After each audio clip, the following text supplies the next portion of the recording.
Utopia or what? Γεια σας φίλοι και φίλες, εύχομαι να είστε καλά. Utopia or what? Επεισόδιο 3, με το Δημήτρη Φυρίο στα κείμενα και τη φωνή. Το Utopia or what, εδώ σε μορφή storytelling podcast με αυθεντικές μουσικές γέφυρες, ξεκίνησε με μία ιδέα. Ότι αν έχουμε δύο βάρκες, ουτοπία η μία, ρεαλισμός η άλλη, και πρέπει αυτές να πάνε στην ακτή που λέγεται ευημερία και βιωσιμότητα της ανθρωπότητας, η βάρκα της ουτοπίας, λογικά ομιλούντες, είναι μακράν σε πλεονεκτικότερη θέση από τη βάρκα του ρεαλισμού που ούτε με τηλεσκόπιο δεν βλέπει ακτή. Η βάρκα της ουτοπίας λέει: «Ρε παιδιά, είμαστε δίπλα στην ακτή, απλά πρέπει να κάνετε το βήμα να βάλετε μπροστά τη μηχανή».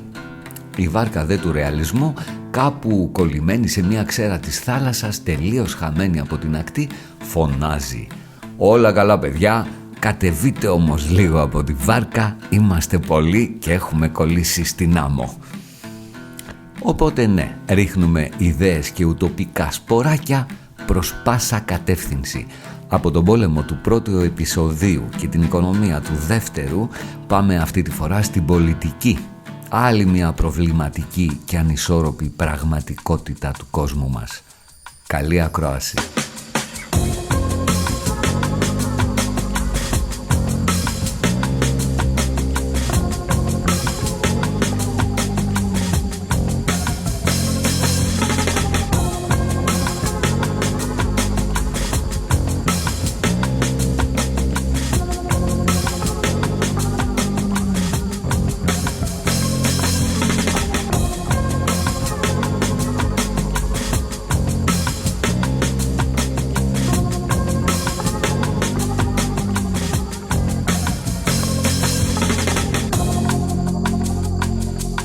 Ποια είναι γενικά η πολιτική πραγματικότητα, τουλάχιστον στο δυτικό ημισφαίριο που ζούμε, της πάσης γνωστών?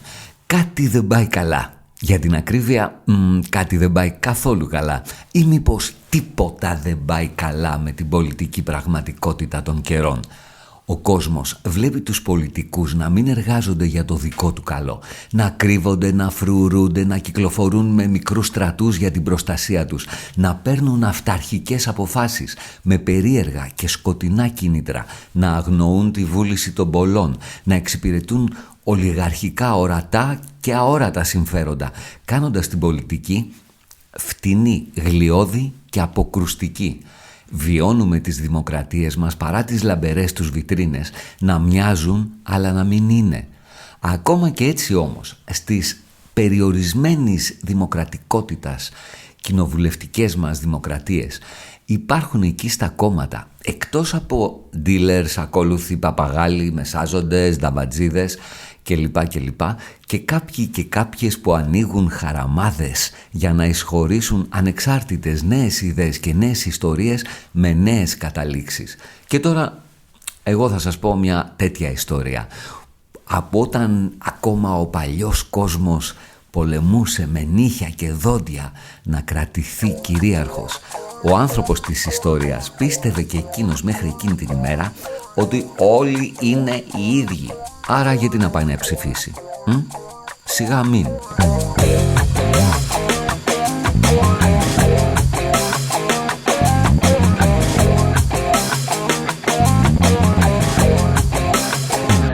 Είσαι ένας ιδιώτης, idiot, βλάκας, χαζός, ηλίθιος, που νομίζεις ότι είναι ok να γράφεις τις εκλογές στα υποδήματά σου, αφού όπως συχνά διαλαλείς όλοι οι υποψήφοι είναι οι ίδιοι.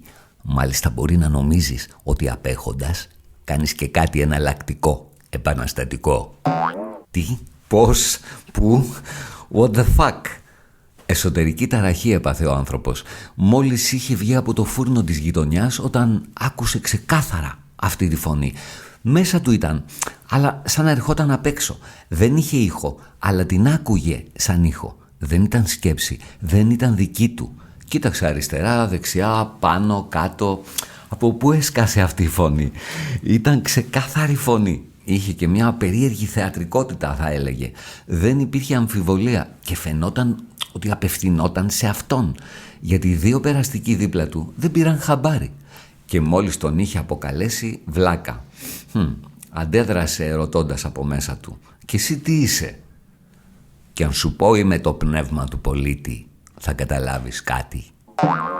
Ο άνθρωπος ταράχτηκε περισσότερο. Ήταν και ο τρόπος που μιλούσε η φωνή. Πέρασε στα γρήγορα τη διάβαση και με γρήγορο περπάτημα ντουγρού για το σπίτι. Μπορούσε να χωνέψει την ιδέα ότι έρχονται σκέψεις στο μυαλό από το πουθενά. Μήπως είχε γίνει κάτι στο φούρνο που πυροδότησε αυτή τη φωνή? Ήταν η συνείδησή του, έτσι στα καλά καθούμενα? Όχι, εδώ είχε ήδη ξεκινήσει ένας διάλογος. Κάτι ρώτησε και κάτι απάντησε με αυτόν τον περίεργο τρόπο. Παρ' όλα αυτά αγνόησε το περίεργο συμβάν, καταπίνοντας την ιδέα ότι ενίοτε γίνονται και παράξενα και ανεξήγητα πράγματα, και ντουγρού είπαμε για το σπίτι. Το πνεύμα του πολίτη όμως, όπως είχε συστηθεί, όταν ο άνθρωπος μπήκε μετά από λίγα λεπτά στο σπίτι του, επανήλθε επιθετικά. «Ξέρεις τι κάνεις? Να σου πω εγώ. Είσαι σε μια φυλακή μαζί με τους περισσότερους συνανθρώπους, χωρίς να έχεις κάνει εσύ κάτι επιλήψιμο, και σου δίνουν κάθε τόσο μια χαραμάδα απόδρασης και ένα εργαλείο, και έρχεσαι εσύ και λες: αφού δεν μου δίνουν το κλειδί, εγώ δεν κάνω τίποτα. Καταλαβαίνεις, σε ένα δικό σας χρόνο έχετε εκλογές. Δεν είναι το κλειδί αυτές οι εκλογές, είναι όμως μια χαραμάδα, και εσύ έχεις ένα μικρό εργαλείο. Εσύ θα κάτσεις στον καναπέ ή θα βρεις ευκαιρία να κάνεις εκδρομούλα ή θα πουλάς επαναστατηλίκη».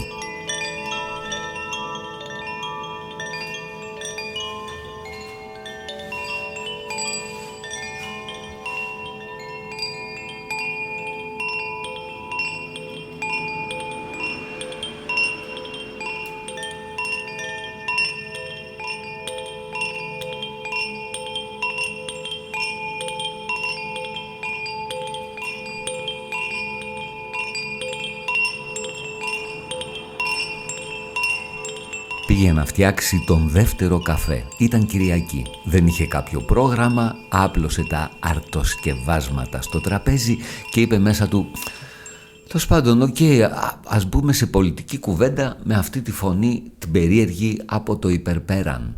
Για κήρυγμα βέβαια το βλέπω, μας ταχώνει κανονικά, αλλά πλάκα έχει φάση. Πρώτη φορά τέτοιο πράγμα στη ζωή μου. Για να δούμε και που το πάει». «Ναι, αλλά ρε παιδί, τι στο καλό είναι αυτή η φωνή?» Τον είχε φάει η περιέργεια.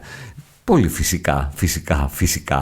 Και η φωνή που διάβασε τις σκέψεις του απάντησε άμεσα: «Ήδη σου απάντησα, αλλά είναι δύσκολο να επεκταθώ και δεν είναι εκεί το θέμα. Μην ανησυχείς, δεν απειλείσαι με κανέναν τρόπο. Επίσης μπορώ να φύγω, όποτε το θελήσεις». «Όχι, κάτσε.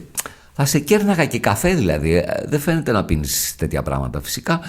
Μια πλάκα την έχω πάθει κάπως, ας πούμε, αλλά όχι, δεν μπορώ να πω ότι έχω νιώσει κάποια απειλή». Χαλάρωσε ο άνθρωπος Τίνα και πήρε θέση στο τραπέζι. Του πέρασε πάντως από το μυαλό: «Ρε, να είναι κανένα περίεργο AI, και πώς μπήκε μέσα μου?» Νόημα δεν έβγαζε. Έπιασε όμως το κινητό για καλό και για κακό και το έσβησε. Ο υπολογιστής ήταν επίσης κλειστός. Η φωνή όμως δεν έδωσε σημασία και επανήλθε στην αποστολή της. Πάμε το πράγμα από την αρχή. Νιώθεις φυλακισμένος σε αυτό το σύστημα χωρίς να έχεις κάνει κάτι εσύ για αυτό. Σωστά. Νιώθεις ότι οι εκλογές είναι στάχτη στα μάτια του κόσμου. Σωστά. Ότι είναι ένα καλωστημένο σύστημα που δεν αλλάζει με τα εργαλεία που σου δίνει. Άκου τώρα, για να βρούμε σημείο σύνδεσης και να μην χαθούμε στη μετάφραση. Συμφωνούμε και οι δύο ότι αυτό που υπάρχει σήμερα, αυτές οι στρεβλές δημοκρατίες, είναι κάτι καλύτερο από ένα καθεστώς απόλυτης τυραννίας. Σωστά? Ας πούμε σωστά. Ήταν η πρώτη στιγμή που ο άνθρωπος μίλησε μεγαλοφόνος και έτσι θα μίλαγε σε αυτή την κουβέντα. Μόνος ήταν, κανείς δεν άκουγε. Η φωνή συνέχισε: «Και ότι αν και νιώθουμε φυλακισμένοι, έχουμε κάποιες ευκαιρίες να διαμορφώνουμε και το καθεστώς της φυλακής, αλλά πιθανόν και την έξοδό μας». Όχι, αυτό δεν το πιστεύω. Λέω, ό,τι και να ψηφίζουμε είναι το ίδιο σύστημα. Άντε να είμαστε λίγο καλύτερα, λίγο χειρότερα. Όσο για την έξοδό μας, ναι, σιγά μη μας δείξουν και την πόρτα. Καλά, Άκου τώρα πως έχουν τα πράγματα και τιμάσου να ντραπείς. Was he sane or was he mad? Was it passion or just a fad? Did he wish or just take the piss? Δεν συμβαίνει μόνο στη χώρα σου, αλλά εμείς θα μιλήσουμε για αυτήν. Κάθε 4 χρόνια γίνονται εκλογές. Σωστά, σωστά. Σε λίγους μήνες θα έχετε νέες εκλογές. Το ποσοστό της αποχής σας είναι περίπου στο 45%. Σωστά, σωστά. Μπορούμε να κάνουμε μερικές βάσιμες υποθέσεις για αυτήν την γκρίζα ζώνη, όπως τη λένε οι δημοσκόποι σας. Σωστά, σωστά. Μπορούμε δηλαδή να πούμε ότι αν ψήφιζε αυτό το 45% δεν θα πήγαινε να ψηφίζει τα κόμματα της εξουσίας. Σωστά, σωστά. Γιατί αν ήθελε να κυβερνηθεί από ένα από τα 2-3 μεγάλα κόμματα θα πήγαινε χωρίς σκέψη να τα ψηφίσει. Σωστά, σωστά. Μισό, πετάχτηκε ο άνθρωπος. Ναι, αλλά αυτό το 45% δεν είναι ένα πράγμα. Όχι, δεν είναι. Κάνε λίγη υπομονή. Συνεχίζω. Μπορούμε λοιπόν να πούμε ότι αυτό το 45% ας το κάνουμε για λόγους κατανόησης. Είναι μια οντότητα, ένα πρόσωπο που είτε ασχολείται είτε όχι με την πολιτική, δεν έχει κάποιο προσωπικό μικρό συμφέρον, δεν πρόκειται να κάνει κάποιο ρουσφέτη, δεν γνωρίζει καν πώς να πουλήσει αυτή τη μία ψήφο που έχει. Σωστά, σωστά. Ας μείνουμε λοιπόν σε αυτές τις δύο μόνο υποθέσεις, ότι μέσα στο 45% δεν υπάρχουν και πολλοί και πολλές που θα ψήφιζαν κόμματα εξουσίας και ότι σίγουρα δεν έχουν κάποιο μικρό προσωπικό συμφέρον που θα τους έκανε να πάνε στο εκλογικό τμήμα. Οκ, εγώ πάντως ντροπή δεν έχω νιώσει ακόμα. Κοντεύουμε.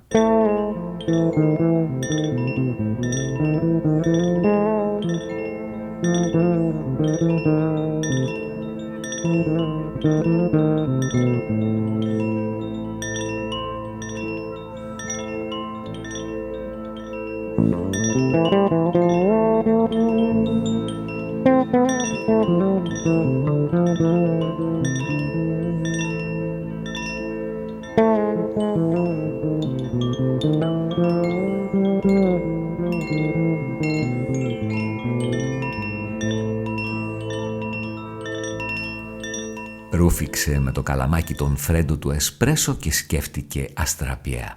Μιλάω τόση ώρα με ένα πνεύμα που ξέρει και τι σκέφτομαι. Τρελά πράγματα, κυρία Κάτικα.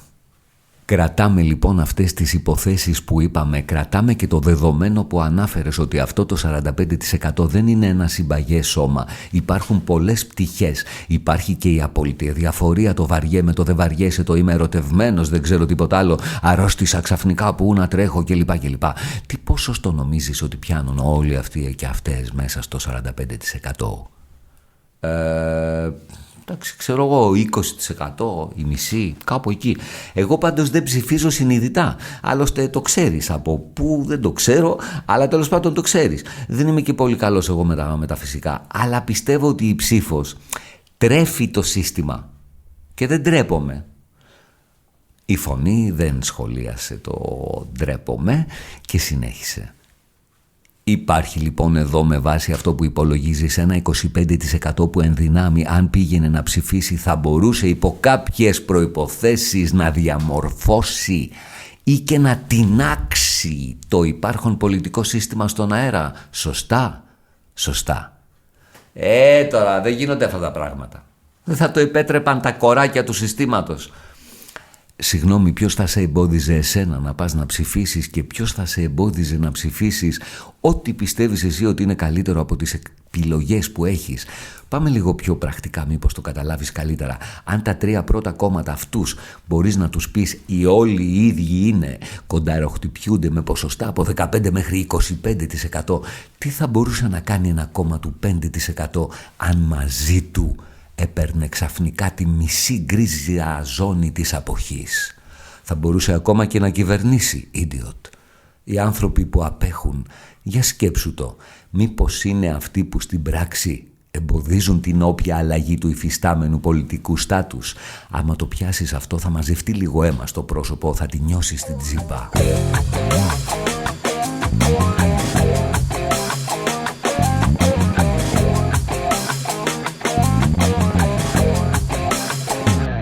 κουζίνα ενός διαμερίσματος της πρωτεύουσας, Κυριακή ημέρα, φωτεινή μέρα με περισσότερη ησυχία και λιγότερο καυσαέριο έξω, ένας πενηντάρης πίνει φρέντο, τρώει τυροπιτάκια και μιλάει μεγαλοφόνος μόνος του. Με ποιον βρίσκεται σε διάλογο, με κλειστό το κινητό δεν θα το έβρισκε κανείς βλέποντάς τον. Η φωνή που μόνο εκείνος την άκουγε είχε πει πολλά και τώρα ο ίδιος πάνω στα οχυρά του δεν μπορούσε να μην αντιδράσει. Λίγο τον έξυπνο μας κάνεις, κύριε Πνεύμα, με μόνο υποθέσεις στο χέρι. Και θα κάτσει αυτό το 25% λες εσύ να συντονιστεί με ένα κόμμα του 5% για να το βγάλει στην εξουσία. Μα αν το ήθελε, χριστιανέ μου, ή σε ποιο Θεό πιστεύεις τέλος πάντων, δεν θα πήγαινε εξ αρχής να το ψηφίσει. Γιατί να απέχει? Σημαίνει ότι κανείς δεν του κάνει κλικ. Πώς να σου το πω? Οκ, έλα να το πάρουμε αλλιώς. Σαν παιχνίδι. Θα μείνεις 3 λεπτά σιωπηλός και θα φανταστείς ότι γίνονται εκλογές στη χώρα σου τώρα και ότι η συμμετοχή της ψηφοφορίας έφτασε το 90%. Απλά φαντάσου ένα ουτοπικό σενάριο. Έχουν γίνει εκλογές, έχουν ψηφίσει όλοι. Πάρε 3 λεπτά, φαντάσου το καλά. Τι νομίζεις ότι θα έχει γίνει? Όπως το βλέπεις εσύ τώρα, εδώ και τώρα. Κλείσε τα μάτια και φτιάξε μια ιστορία.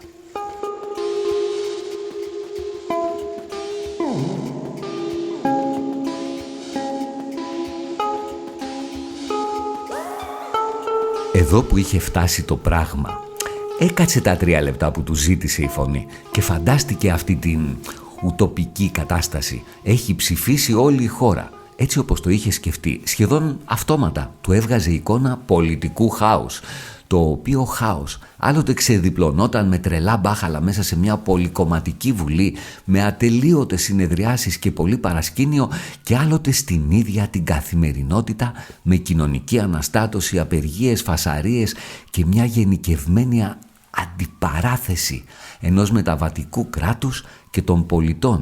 Και αν δεν ερχόταν η φωνή να διακόψει με την ειδοποίηση του τέλους του χρόνου, η σκέψη θα πήγαινε σίγουρα σε μια τύπου επανάσταση.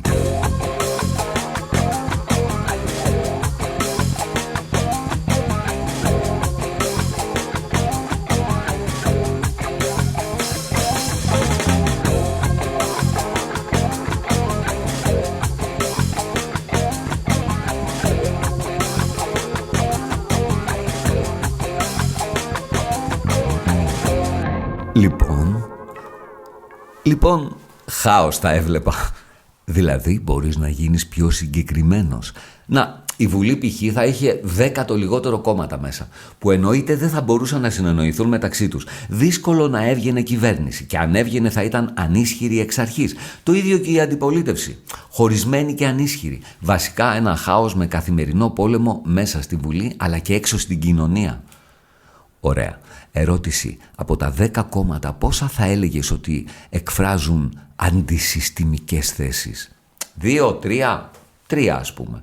Μάλιστα, έχουμε λοιπόν από τη μια μεριά μια πολιτική κοινοβουλευτική αστάθεια, ένα χάος που λες κι εσύ, με όλα τα συνεπακόλουθα στην καθημερινότητα, και από την άλλη έχουμε την προσθήκη 3 κομμάτων με αντισυστημικό λόγο και πρακτικές, που θέλουν άμεση δημοκρατία, που θέλουν εξυγίανση του πολιτικού συστήματος, διαφάνεια, δικαιοσύνη κλπ. Σωστά? Τα στρογγυλεύεις, αγαπητή φωνή, αλλά κουβέντα να γίνεται, ας πούμε κάπως έτσι. Δεν πρόλαβα να πάω πάντως παρακάτω την ιστορία. Η φωνή συνέχισε να οδηγεί την κουβέντα. Εσένα τώρα που είσαι και κατά του συστήματος μέχρι τώρα, so far που λένε και οι αγγλόφωνες, αυτά τα χαρακτηριστικά σου φαίνονται καλά ή κακά σε σύγκριση με αυτό που ζει σήμερα?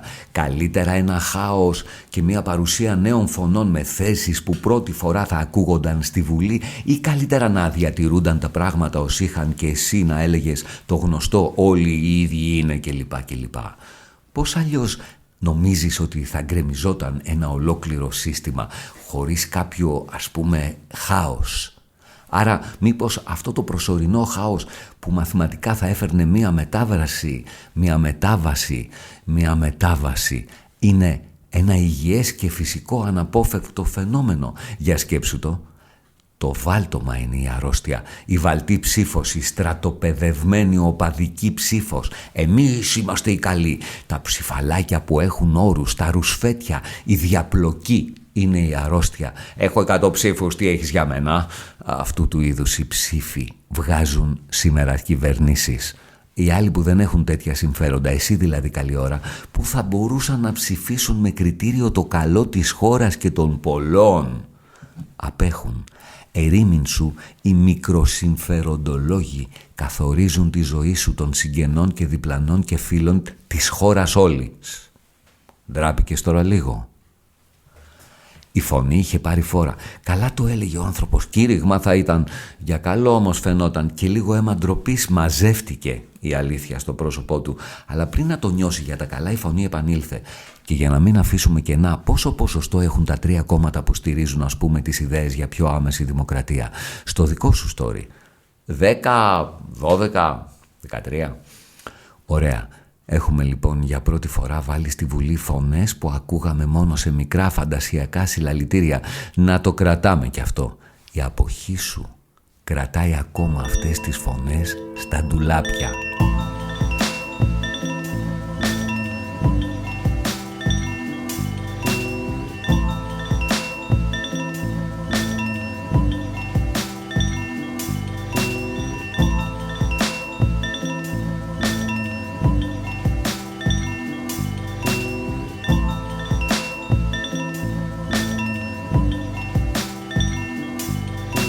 Είχε φτιαχτεί και ο δεύτερος καφές, είχε γίνει και το δεύτερο κατούριμα, είχαν ανάψει και σβήσει 2-3 τσιγάρα με καθαρό καπνό, χωρίς συντηρητικά και περίεργα που κρατούν τους καπνούς μονίμως υγρούς.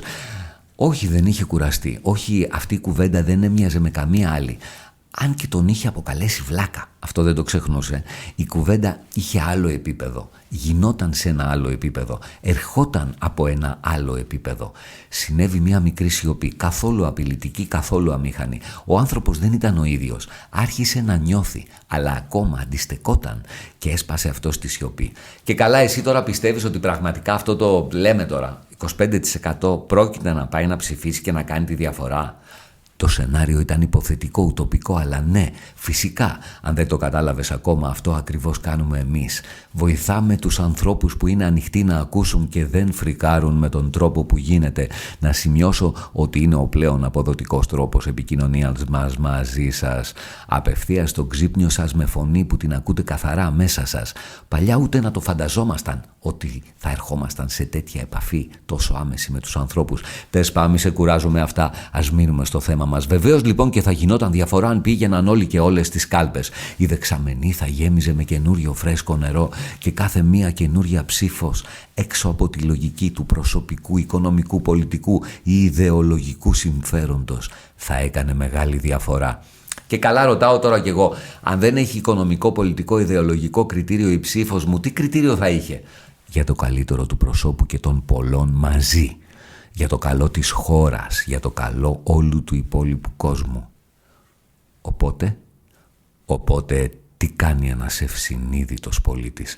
Είμαι το πνεύμα του. Άκου, πρώτα απ' όλα καταλαβαίνει την αξία αυτής της μίας ψήφου που έχει.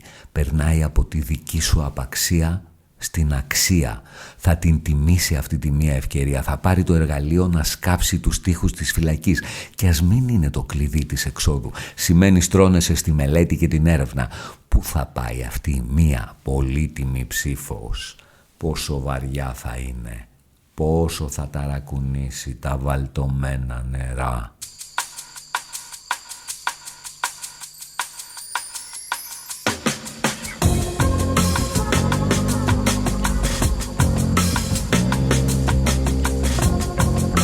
Όσο περνούσε η ώρα, οι άμυνες και ο ορθολογισμός του εννοείται είχαν μηδενιστεί τελείως. Αυτό που είχε σημασία ήταν να μάθει, να καταλάβει σαν μαθητής στο σχολείο πώς θα πήγαινε να ρίξει μία ψήφο που δεν θα είχε ιδεολογική ταυτότητα, ας πούμε.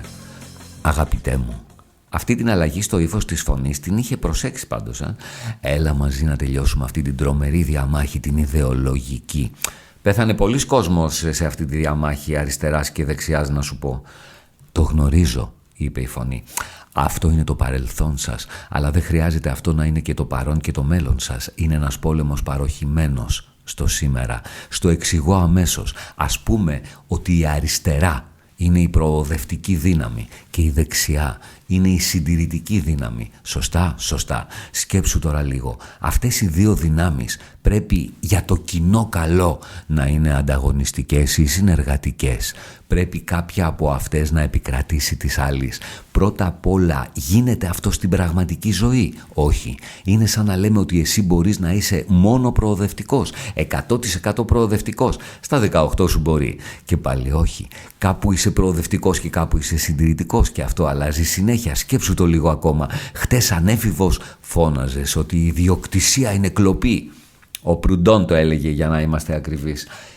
Κι άλλοι το έλεγαν, αλλά ναι, και είναι και μια άκρος προοδευτική ιδέα. Για την ακρίβεια, τίποτα απολύτως δεν κατέχεται στον κόσμο αυτόν. Αλλά πες, αυτό είναι μια άλλη κουβέντα. Σήμερα όμως έχεις και συντηρεί στο σπίτι σου και δεν νομίζω να έχεις οποιοδήποτε ιδεολογικό θέμα με το γεγονός ότι είσαι ο ιδιοκτήτης του για να γίνεις απολύτως κατανοητός. Ο μύθος του διαχωρισμού. Πάρε την κάθε μέρα σου και μέτρα την με αυτό το γνώμονα. Πότε είσαι προοδευτικός και πότε είσαι συντηρητικός. Πότε δηλαδή λειτουργείς ως αριστερός και πότε λειτουργείς ως δεξιός. Ανεξάρτητα με το τι θα ψήφιζες, ανεξάρτητα σε ποια ιδεολογία πιστεύεις, η κάθε μέρα σου στην πράξη περνάει συνεχώς από το προοδευτικό στο συντηρητικό και του να πάλι. Το ίδιο συμβαίνει και με μια σωστή διακυβέρνηση. Κινείται για το κοινό καλό, με αποφάσεις προοδευτικές αλλά και αποφάσεις συντηρητικές. Και ο καπιταλισμός που μας καταπίνει καθημερινά το αίμα δεν είναι της δεξιάς το σύστημα? Όταν δηλαδή κυβέρνησε η αριστερά, με ποιο σύστημα κυβέρνησε? Για να συμφωνήσουμε, ο καπιταλισμός είναι και αυτός παροχημένος. Χρειάζεται ένα ριζικό επαναπροσδιορισμό, μπορεί και ολική καταστροφή. Μου είναι δύσκολο πάντως να βάλω την αριστερά και τη δεξιά στο ίδιο καζάνι. Λογικά τα λες, αλλά εγώ δυσκολεύομαι. Ωραία, να το πάρουμε λίγο αλλιώς. Πάμε πάλι στον πυρήνα. Τι λέει η δεξιά? Πρώτα το πρόσωπο. Αν το πρόσωπο τα πάει καλά και το σύνολο θα τα πάει καλά. Τι λέει η αριστερά? Πρώτα το σύνολο. Αν το σύνολο τα πάει καλά και το πρόσωπο θα τα πάει καλά. Σε αυτή τη βάση υπάρχει κάτι σωστό και κάτι λάθος? Είναι και τα δύο μήπως λάθος ή είναι και τα δύο σωστά? Εξαρτάται. Ακριβώς, εξαρτάται. Κάποτε λοιπόν είναι το σωστό να προηγείται το σύνολο και κάποτε είναι το σωστό να προηγείται το πρόσωπο. Μια σωστή κυβέρνηση λοιπόν είναι και αριστερή, αν κρατήσουμε αυτούς τους παροχημένους όρους, αλλά και δεξιά, πάντα ανάλογα με το ζήτημα που έχει να λύσει και πάντα με σκοπό να επιτύχει πρόοδο και ευημερία για το κοινό καλό και για το σύνολο και για το πρόσωπο. Το θέμα λοιπόν είναι να έχει την πρόθεση, τη βούληση και τη διάκριση. Πότε να δράσει ριζοσπαστικά προοδευτικά και πότε να επιλέξει τη συντηρητική πολιτική. Εντάξει, κατανοητό. Βγάζουμε λοιπόν έξω, για να προχωρήσει και η κουβέντα, το ιδεολογικό κριτήριο. Τι μένει? Κάποιες αρχές στην πολιτική είναι εξαιρετικά σημαντικές και είναι αυτές που ξεχάστηκαν, που λείπουν. Η απόλυτη εντιμότητα, η απόλυτη ανεξαρτησία, η πίστη στην ελευθερία, το όραμα, η ενσυναίσθηση, η στρατηγική, η μεθοδολογία, η αξιότητα, η αλήθεια. Άκουσα ενσυναίσθηση. Και καλά, πώς το κρίνεις αυτό? Θα μπει στην προσωπική ζωή ενός πολιτικού? Όχι. Άκου, ένας δήμαρχος, για παράδειγμα, για να είναι ένας ολοκληρωμένος και χρήσιμος δήμαρχος, κάποια στιγμή στη ζωή του θα πρέπει να έχει περάσει και από κλητήρας. Μην κολλάς τους τίτλους. Ο πρώτος δηλαδή πρέπει να ξέρει καλά τι σημαίνει τελευταίος. Αυτό του δίνει την ενσυναίσθηση. Όταν λοιπόν βλέπεις πολιτικούς που δεν έχουν εργαστεί στη ζωή τους, που δεν έχει χρειαστεί να αγωνιστούν για την επιβίωσή τους, που δεν έπεσαν πάνω στα εμπόδια, που τα βρήκαν όλα έτοιμα, που απλά ακολούθησαν τις κομματικές τους νόρμες και αναδείχθηκαν μέσα από αυτές, μείνε μακριά, γιατί το πιο πιθανόν αυτοί οι άνθρωποι στερούνται της ενσυναίσθησης και δεν θα μπορούν να καταλάβουν τις αγωνίες, τις προσδοκίες, τις ελπίδες, τον πόνο των ανθρώπων που δεν είχαν τις ανάλογες ευκαιρίες ώστε να αγωνιστούν στον πολιτικό βίο για αυτούς.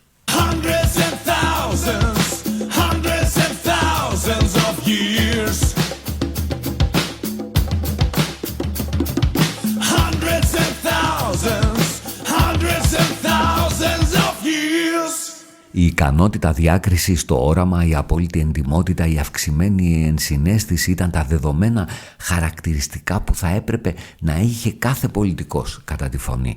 Αλλά και οι διοικητικές ικανότητες, αξιοκρατική αντίληψη γνώσης, βιογραφικότητα, πιστεύω, οι ιδέες του, αλλά κυρίως οι πράξεις και η πορεία του. Ναι, αλλά μην ξεχνάμε, δεν ψηφίζουμε πρόσωπα, επέμενε σε αυτό ο άνθρωπος. Ψηφίζουμε κόμματα και μετά τα πρόσωπα που θέλουμε από τις λίστες των κομμάτων πάλι. Ναι, σωστά, έχει να κάνει λίγη περισσότερη εργασία ο ψηφοφόρος, γιατί θα πρέπει πρώτα να ζυγίσει καλά ποιο από τα κόμματα συγκεντρώνει τις καλύτερες θέσεις, το καλύτερο πρόγραμμα και τους πιο άξιους που θέλουν να το υπηρετήσουν. Και πώς θα κρίνουμε τα κόμματα αν όχι από τις ιδεολογικές τους ταυτότητες? Αγαπητέ, το απαντήσαμε αυτό. Να θυμηθούμε ότι σε αυτή τη συζήτηση δεν αναφέρουμε τα κόμματα εξουσίας, τα κόμματα που όλα έχουν αποτύχει, σωστά. Οπότε ώρα για ψάξιμο και καλό ζύγισμα. Ποια κόμματα θέλουν να αλλάξουν το σύστημα, ποια το μπορούν, ποια ταιριάζουν με τις δικές σου αρχές, έστω και μερικώς. Ποιο είναι για σένα, για παράδειγμα, το πιο βασικό θέμα αρχής? Η δικαιοσύνη, γενικότερα. Ωραία, σου δείχνω τη μεθοδολογία που πρέπει να έχεις ως ψηφοφόρος. Ποια κόμματα αναφέρονται με ιδιαίτερη σημασία στη δικαιοσύνη? Τι ρωτάς, όλα παπαγαλίζουν για τη δικαιοσύνη, την δήθεν ανεξάρτητη. Πώς μπορεί δηλαδή να είναι ανεξάρτητη αν διορίζεται από την ίδια την κυβέρνηση? Ωραία, στο παράδειγμα, ο στρατηγικός στόχος είναι να έχει η χώρα απολύτως ανεξάρτητη και απολύτως άμεση δικαιοσύνη. Δεν μπορεί έστω και ένα κόμμα, μικρό, αντισυστημικό, αριστερό, δεξιό, κεντρό, ριζοσπαστικό, δεν έχει σημασία, θα αναφέρεται επισταμμένα σε αυτό το θέμα. Στην ανάγκη δηλαδή η δικαιοσύνη να είναι πραγματικά ανεξάρτητη και πραγματικά άμεση, γρήγορη. Πηγαίνεις λοιπόν στις παρουσιάσεις και ρωτάς ποιο είναι το σχέδιό σας για να εξασφαλίσετε την ανεξαρτησία της δικαιοσύνης. Τι βήματα ακριβώς θα κάνετε, πότε ακριβώς, πού βρίσκεται η ταχύτητα της δικαιοσύνης στην ιεραρχία σας? Ερωτήσεις και άλλες ερωτήσεις και σημειώσεις.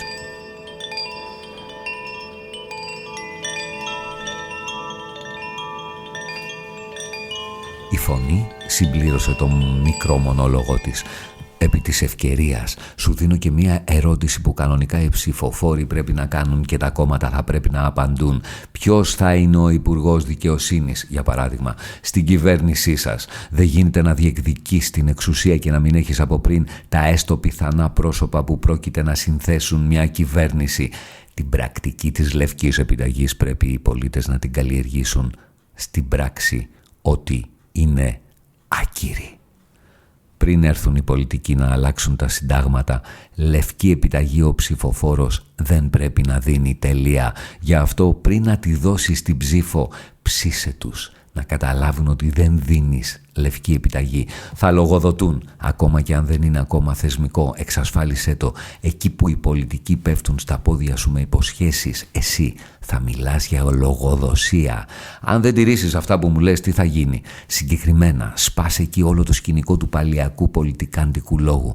Τι θα γίνει λοιπόν αν δεν έχετε ανεξαρτητοποιήσει τη δικαιοσύνη στον ένα χρόνο που έχετε δεσμευτεί? Η λογοδοσία ήταν από την αρχή μέρος της δημοκρατίας σας. Θυμηθείτε το.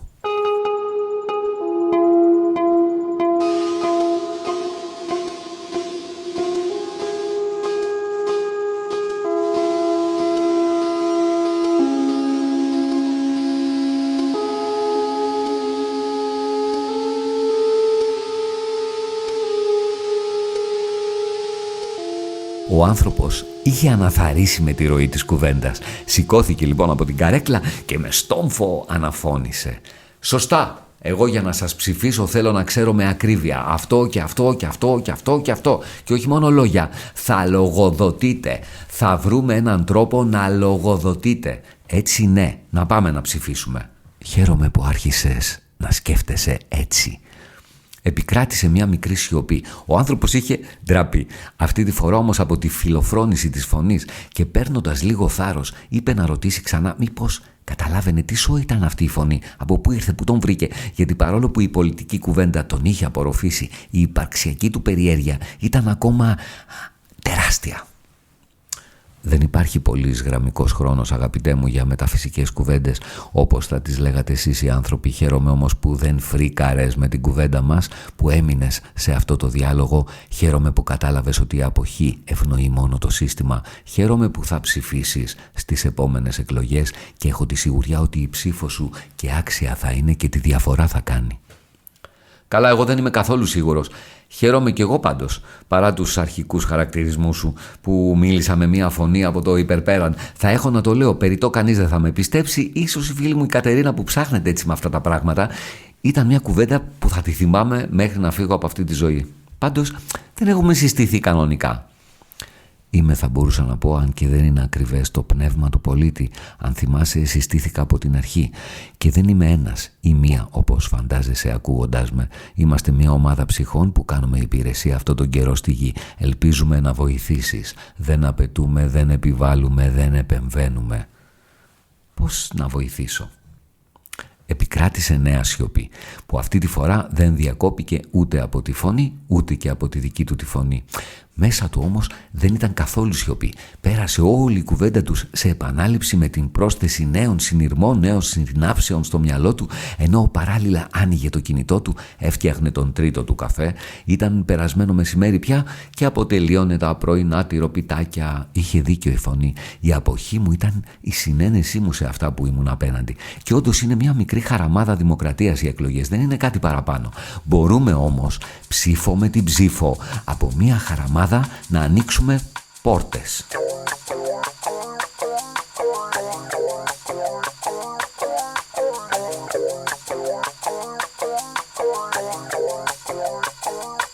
Πέρασαν λίγοι μήνες από εκείνη την καταλυτική εμφάνιση της φωνής σε έναν ανυποψίαστο πενηντάρι που είχε χάσει την ελπίδα.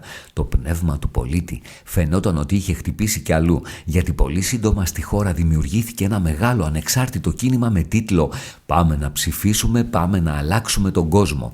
Εκείνον λοιπόν τον προεκλογικό χρόνο που το παλιό μαχόταν με νύχια και με δόντια να κρατηθεί κυρίαρχο, πολλά είχαν συμβεί στο πολιτικό σκηνικό της χώρας. Ο κόσμος όλο και περισσότερο ασχολούταν με την πολιτική, ενεργά, όχι τόσο μέσα σε κόμματα και τέτοια, όσο σε κινήσεις πολιτών.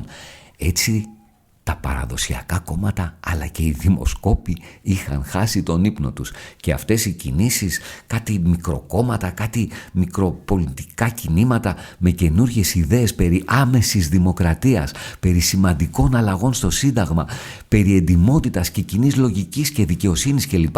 Έβλεπαν ξαφνικά νούμερα στις δημοσκοπήσεις που ούτε στον ύπνο τους δεν έβλεπαν. Κλιμακωτά η πολιτική της χώρας είχε πάρει φωτιά λίγες εβδομάδες πριν τις εκλογές.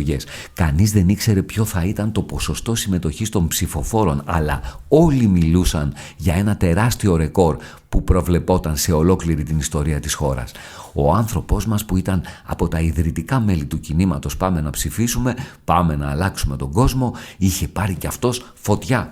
Ενέπνεε, εκπαίδευε, παρότρινε τον κόσμο όχι μόνο να πάει να ψηφίσει, αλλά και να ψηφίσει για μια πραγματικά μεγάλη αλλαγή. Γιατί ήταν αλήθεια ότι δεν πήγαινε άλλο. Το παλιό είχε σαπίσει.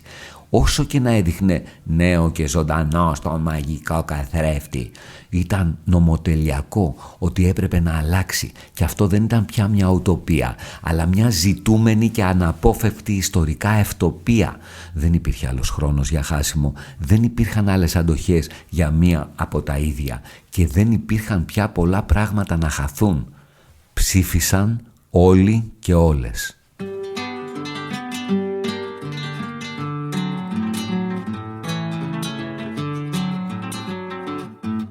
Αυτό, φίλες και φίλοι, ήταν το τρίτο επεισόδιο του Utopia or What. Ελπίζω να σας άρεσε και ελπίζω ακόμα περισσότερο να σας έκανε να σκεφτείτε ότι από μια χαραμάδα μπορεί να ανοίξει μια πόρτα. Και όσοι και όσες ακούσατε αυτό το podcast να πείτε ποτέ πια αποχή, αν είχατε κάνει ποτέ αποχή από εκλογές, γιατί η συμμετοχή είναι μια πιθανή αλλαγή, αλλά η αποχή είναι μαθηματικά η διατήρηση της μη αλλαγής. Να ευχαριστήσω εδώ Κωστή Γκιόνι και Μάριο Λυσίδη για τις μουσικές συμμετοχές, αναλυτικά στα σχόλια. Να πω τέλος ότι δεν έχει γίνει editing στη φωνή, για την αμεσότητα αυτό και τη χαρά της ατέλειας, εξού και τα λαθάκια που θα τα έχετε καταλάβει φυσικά. Μέχρι το επόμενο επεισόδιο να είστε καλά, να φροντίζετε τους εαυτούς σας και αρχίστε να σκέφτεστε από τώρα ποιους και ποιες θα ψηφίσετε στις επόμενες εκλογές, χωρίς μουρμούρα ότι δεν είναι οριζόντιες ακόμα. Utopia or what?